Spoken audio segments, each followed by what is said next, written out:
उधर से पैसे देने थे, उधर से लड़के को मरवा रहे हैं जी। इतना अन्याय कर रहे हैं जी। बस मैं तो जीते जी मर गया। मेरे को 7 दिन हो गए, सोया भी नहीं। हमारा लड़का बदमाशों ने मरवा दिया था, वो बेचारा गम खा के मर गया। इतना दुखी था, बेचारा जान दे गया, अपने मामों के चक्कर में अपनी जान दे गया। उन्होंने इसको इतना धमका दिया, 20-25 लाकर इतना धमका दिया, प्रेशर कर दिया। उन्होंने इतना प्रेशर डाल दिया कि वो उसको आत्महत्या करनी पड़ेगी मजबूर होकर। एक दिन पहले उन्होंने अंसर थाने में बुलाया, वहाँ कोई पुलिस नहीं थी, वहाँ 20-25 बदमाश खड़े थे, तो अकेले को घेर लिया, बेचारा परेशान हो गया। अगले दिन नहर पे खड़े थे गंडासी और तलवारें लेके। जब मेरा लड़का नहीं गया हुआ था, मेरा जो बंदा काम करता है वो गया हुआ था, तो देखा जी हमारी मोटरसाइकिल को रोका, कम से कम भी 50 मोटरसाइकिल आगे निकल चुकी थी, किसी को भी नहीं रोका। तो वो लड़का दहशत में आ चुका था, उन्होंने अपनी आत्महत्या कर ली थी। उन्होंने आत्महत्या कर ली बच्चे ने।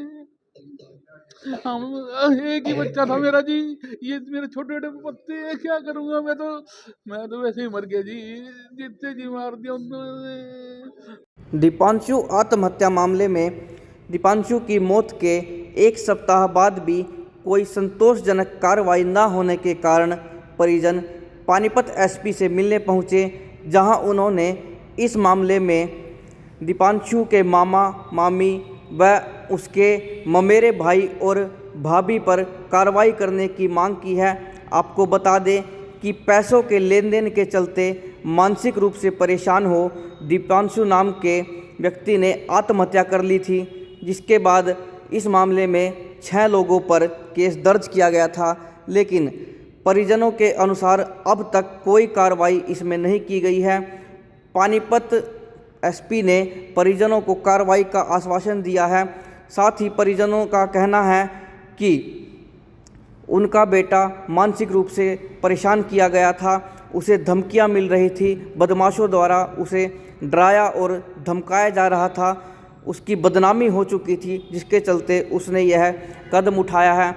वहीं दीपांशु की पत्नी कोमल का कहना है कि वह अपने पति पर लगा आत्महत्या का कलंक हटाना चाहती है। साथ ही जिनकी वजह से ये कलंक लगा है वो कभी बाहर ना आने पाए, उसे इंसाफ चाहिए और उसके बच्चों पर आगे कोई उंगली ना उठा पाए। एक मामा का लड़का था जो उसने मिलके ये करवाया कांड।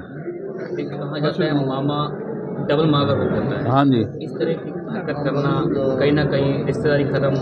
हाँ जी बिल्कुल। उन्होंने रिश्तेदारी खत्म पहले ही कर चुके थे हमारे से जी। रिश्तेदारी क्या होती है, रिश्तेदारी होती थी, इतना कदम बड़ा कदम थोड़ी उठाते। उधर से पैसे देने थे, उधर से लड़के को मरवा रहे हैं जी। इतना अन्याय कर रहे हैं जी। बस मैं तो जीते जी मर गया। मेरे को 7 दिन हो गए, सोया भी नहीं।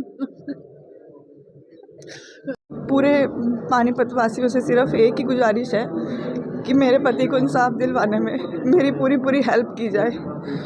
मेरे पति पे जो कलंक लगा है ना सुसाइड का, मुझे उस कलंक को हटाना है, और जिनकी वजह से लगा है वो कभी भी बाहर ना आए। बस मेरे को यही चाहिए, मुझे सिर्फ और सिर्फ इंसाफ चाहिए, ताकि कल को मेरे बच्चे बड़े हों तो मेरे बच्चों के ऊपर किसी भी तरह की उंगली ना उठे, क्योंकि मेरे बहुत छोटे बच्चे हैं। पूरे पानीपत वासियों से, एसपी जी से मेरी सिर्फ एक यही गुजारिश है कि मुझे इंसाफ दिलवाया जाए। बस आप एसपी दरबार क्यों पहुंचे? आपकी सुनवाई नहीं? एसपी दरबार हम मजबूर होकर आए, क्योंकि 7 दिन हो गए। हमारा जो आईओ था अजमेर सिंह, उसने हमारे लिए कोई कार्रवाई नहीं करी है, कोई कार्रवाई नहीं की जा रही। मेरी भी उनसे बात हुई, कोई 3 महीने का टाइम मांग रहा है, कोई 3 दिन का टाइम मांग रहा है, और 7 दिन पास्ट हो चुके हैं, लेकिन अभी तक हमारे लिए कोई कार्रवाई नहीं की गई है। तो मेरी हाथ जोड़ के यही रिक्वेस्ट है कि प्लीज़ मेरे पति को इंसाफ दिलाया जाए। मेरा नाम कोमल है। भाई साहब, हम एसपी के आगे पेश हुए हैं।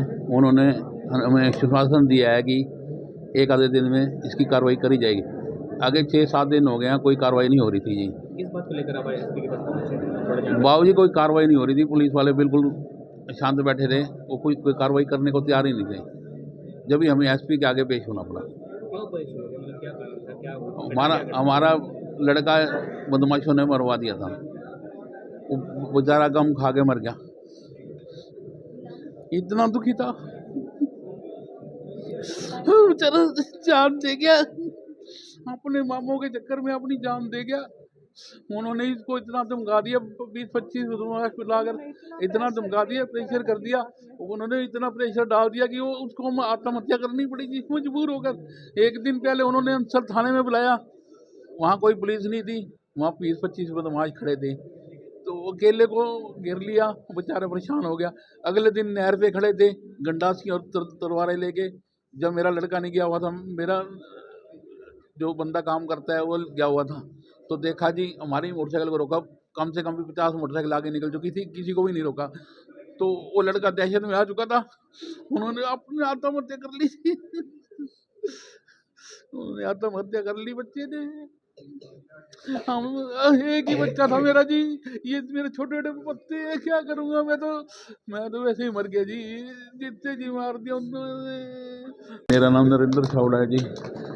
वो जी वो अपना अच्छा भला डेयरी का काम कर रहा था, वो इन्होंने उसको फंसाया, बेटा इसमें इतनी इनकम है, आप पैसे लगा दो।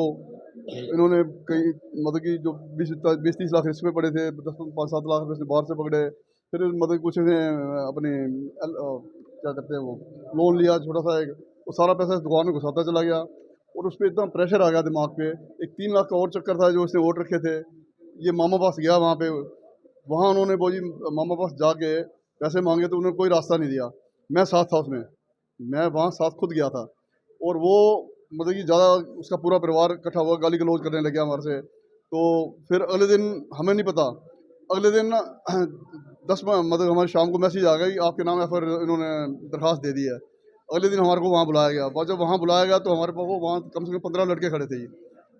उन्होंने कुछ भी नहीं किया वहाँ जाके, उन्होंने अपने हाथ से फार्म उठाया, अपने हमारे से साइन राजीनामा के साइन करवाए हैं। राजीनामा में मैंने इसको बेटे को पूछा, दामाद को अपने को, भाई बेटा ये क्या लिखा हुआ है सब, क्योंकि मेरा चश्मे बिना नहीं पढ़ पा रहा था। तो उसने कहा पापा इसमें ये लिखा है भाई आप हमारे माठ के पास कोई नहीं आओगे, माठ हमारा सांझे में है, और बाकी अपने लेन देन है जो खुद करो।